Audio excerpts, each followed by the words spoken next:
Am I the a-hole for not letting my husband relight my daughter's birthday candles for my 3 years old to blow out? I 32F have seen and read plenty of stories where spoiled kids have blown out other kids' candles or thrown a fit when they're not allowed to. My husband, 35M, apparently has not. Friday was my daughter's 10th birthday. The day of I will make them the food of their choice and a small cake. The party is usually at a later date. After we ate, we got her cake ready, and my 3 years old was very excited. I had explained to him all throughout the day that it was sister's birthday, not his, so he had to wait for the cake. We lit the candles, sang happy birthday, and she blew out the candles. This might be where I might have been the a-hole. My husband grabbed the lighter and tried to relight them so the baby could blow them out too. I said, "No. It's daughter's birthday, and I refuse to allow my son to be one of those spoiled kids that can't understand it's not their day." His face fell immediately. He said he was just trying to help and keep the baby happy.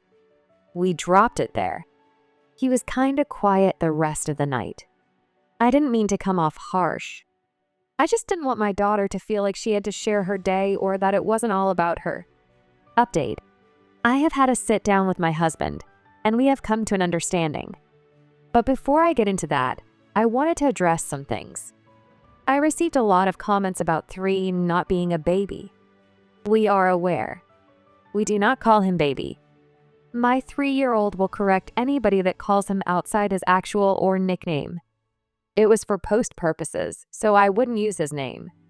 Second, my 10Y/O daughter doesn't have issues being kind and sharing. I didn't ask her because she's the kind of kid that will say yes to make you happy even if that's not what she wants. I was able to tell on her face she was happy I said no for her. Thirdly, the toddler didn't ask to blow out the candles or show any interest in the candles. His sole focus was the cake. He didn't cry, get mad, or throw a fit. He was happy with his slice of cake. Lastly, my husband is not misogynistic and doesn't usually play favorites. He encourages all our kids to be the best they can be. He tells the girls they can be anything they want, and being a girl will not stop them. His thing with the 3Y/O is he's our last, so he's trying to be as involved as he can. Oh, and as stated above, this wasn't a party, it was our intimate celebration before the party in 2 weeks. Now, on to the update. We had a conversation about that night. I apologized for my tone and referring to the kids as mine. I told him my intent was not to come off so harshly. I just didn't want my daughter to feel like we were taking her moment. He apologized for attempting to relight the candles, especially while they were still on the cake. He really wasn't thinking of the grand scheme. He just thought son would like to have a turn. He did realize he was thinking about how daughter would feel, and that's why he got kind of quiet. He stayed thinking on daughter after the fact. He had a conversation with daughter, letting her know she's important, and he didn't mean to take away from her moment. So all is well in this household. Thank you for all your opinions on the matter. Not the a-hole. My mom made me wait until I was 12 to have my ears pierced. She had various vague reasons why. All of my friends had them pierced years earlier and wore cute earrings, so for several years I really looked forward to having mine done. On the day of that big birthday, I got called down to the school office. My mom was picking me up to take me to have my ears pierced. I had hyped it up in my mind for weeks beforehand. Mom had my younger sister 8 in tow. I didn't think much of it because it was later in the day and she never let my sister come home to an empty house. Once we got to the place where the piercing would be done, I found out she had made appointments for both of us. Totally ruined my birthday. Why did I have to wait until I was 12? But she could just get them whenever. Why did I get my ears pierced as a birthday present, and she got them pierced just because? I might have forgiven, but that's the kind of thing you don't forget. It also made me dislike my sister for quite some time, although now that I'm an adult, I recognize that wasn't her fault at all. Good on you for not spoiling your baby. Next story. Am I the a-hole for laughing at my ex-husband's wife when she called me hysterically because my kids didn't choose to go to Disney with them on Mother's Day? My ex-husband, both 40s, and I share a 16-year-old son, 15-year-old daughter, and a 14-year-old son together. We separated when I was pregnant with our 14-year-old, and we officially divorced when he was 1. We have a very detailed court-ordered parenting and custody agreement that I have always followed to the T. This is to avoid adding conflict to an already higher conflict situation. For those who'll ask, my ex-husband's wife was not the reason we broke up.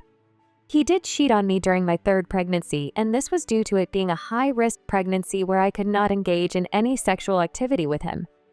He felt it was a good reason to sleep with others. I did not. He has always believed I was unfair to him. Yet he did go through a paternity drama with one of the women he slept with during that time. He was proven not to be the father, but he expected me to be okay with him having unprotected sex with someone else. All of this has made it difficult for us to co-parent. It's why we need everything spelled out and why we communicate by a parenting app mostly. Our youngest has a medical issue, so texting and calling is sometimes a requirement. My ex-husband remarried 4 years after our divorce was finalized. From the beginning of their relationship, there were issues with his wife and our children. His wife was all over the place with our kids and appeared to take her fertility troubles out on our children by being short and snapping at them or making them feel like a problem in the home. Yet she also wanted them to call her mom, and she wanted them to spend more time with her. There were times we returned to court over the issues in my ex's home. My ex tried to paint it was me alienating the kids from his wife, but he and his wife got 3 warnings for the very thing he accused me of. The judge said repeatedly encouraging children to call a person other than their parents' mom or dad was suggesting alienation of some kind. The warnings were spaced out enough that no consequences were ever given as a result. My ex and his wife were ordered to take parenting classes several years ago also. I always encourage my kids to not be cruel to the woman their dad is married to. But they don't like her and they don't respect her really. They show her some respect, but they don't actually have any for her. My older son and my daughter have particularly had some encounters with her where they lost respect for her. They were in therapy for many years because the burden of this woman's infertility and IVF struggles were shared with them, and done so in a way that was meant to coerce them to give her what she wanted. The therapists were godsends to us during that time. Last year, all 3 of my children were deemed old enough to decide whether they saw their father 50-50 as they had previously or whether 1 weekend a month would be the new parenting time split. All 3 chose to reduce their time to 1 weekend a month. This was something my ex and his new wife didn't like and tried to fight, but the kids say was given more weight. My ex and his wife did eventually have 2 children together. Yesterday, they decided to go to Disney with the kids to celebrate Mother's Day. My ex called and asked me to let our kids come. I gave my kids the choice and they answered never. I already expected that, but I didn't want to deny them the chance if they wanted it. My ex was furious, but I ended the second call and ignored further texts from him. Then I got a call from an unknown number around 3 p.m. and it was his wife. She was hysterically crying down the phone about my kids not being there and how they were supposed to be because they're her kids too. I laughed at her antics and ended the call. I got around a dozen texts in the next 2 hours, and then my ex texted me last night and this morning telling me I was heartless and suggesting I should appreciate his wife loves our kids this much. My issue was never her being good to them. It was the way she treated them. The hot and cold, the demands and expectations and attempts to guilt trip them. It's the way she acted like she had as much of a right to be their mom as I had. And all because at the time she had no kids and had fertility troubles. It's the way she made my ex home hell for my kids. My ex allowing it is not something I've forgotten either. But I think it's crazy to think I should be grateful for any of this. But maybe I'm being an a-hole. So I'll ask the people of Reddit. Am I the a-hole? Not the a-hole. Your kids made their choice. Her feelings aren't your responsibility. Respect is earned, not forced. Really never, but especially with teenagers.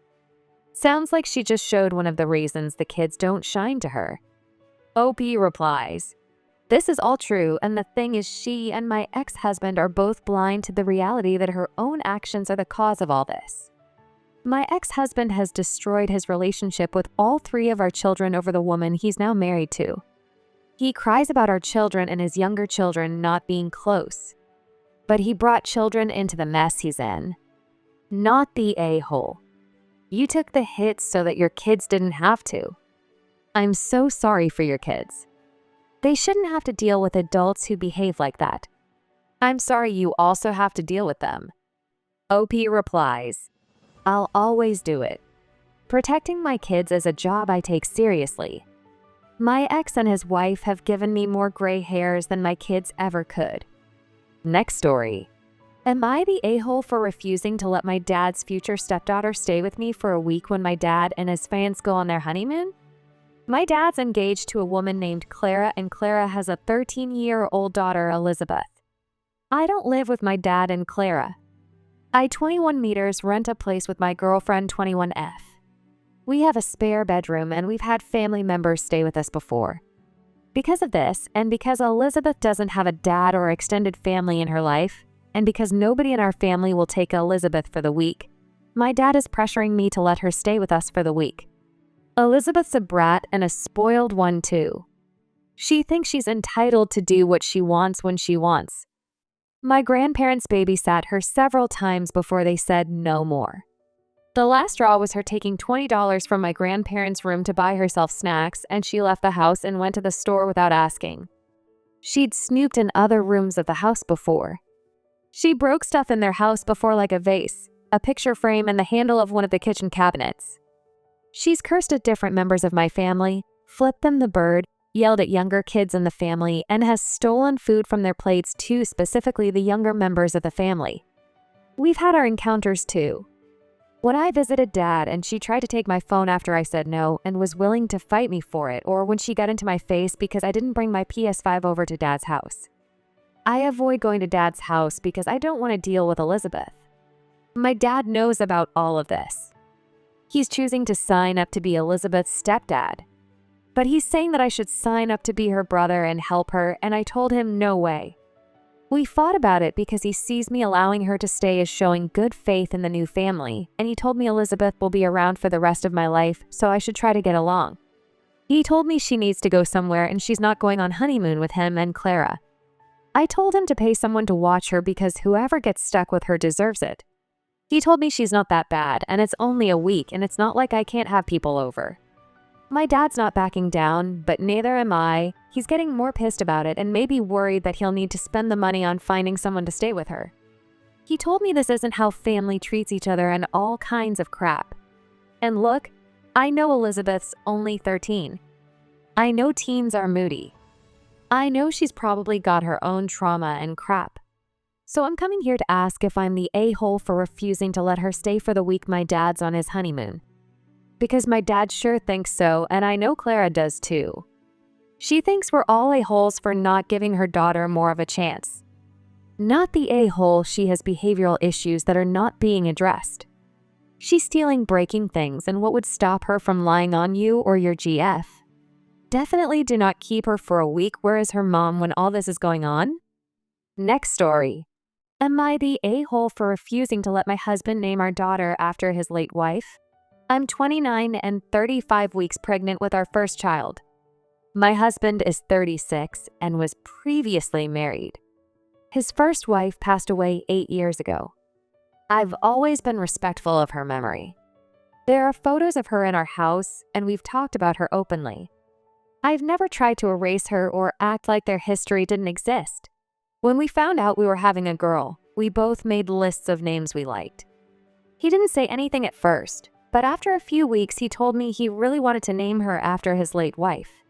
He said it would be a way to honor her and keep her memory alive through our daughter. I told him I wasn't comfortable with that. I said I wanted our daughter to have her own name, one that reflects both of us and the family we're building together, not something tied to a relationship I wasn't part of. He looked disappointed but said he understood. A few days later, he brought it up again. This time he had told his mom, and she messaged me saying how beautiful it would be and how I should consider it an act of love. Now his sister is involved too. She said it would mean so much to the whole family if we used the name. I still said no. I told him again that while I respect his grief, I don't want to feel like I'm raising someone else's legacy. I want this child to be celebrated for who she is, not tied to someone she never knew. He hasn't pushed again since, but he's been cold, quiet. I know he's hurt. I do love him, and I know he still carries that loss with him. But I also feel like I have the right to want my own first child to have her own identity. I'm not trying to erase anyone. I just want to be seen too. Now I'm getting messages from his family saying I'm being insecure and jealous of someone who isn't even here anymore. My own mom says she understands my side, but wonders if this is the hill I want to die on. I feel like I'm already grieving the peace I thought this time would bring. And now I don't know if I'm holding my ground or being unfair. Am I the a-hole for refusing to name our daughter after my husband's late wife? I suggest you find a family therapist to work this through with your husband. A child deserves their own name, not the name of his deceased previous wife. And you deserve respect and value in your own right. And I say all this as a widow. Opie replies, "That really means a lot." I'm trying to be gentle with his grief, but I'm starting to realize I need to take care of myself too. Therapy might honestly be the next step. I hope you guys liked this video. If you did, make sure like, comment, share, and subscribe the channel HB Reddit Stories.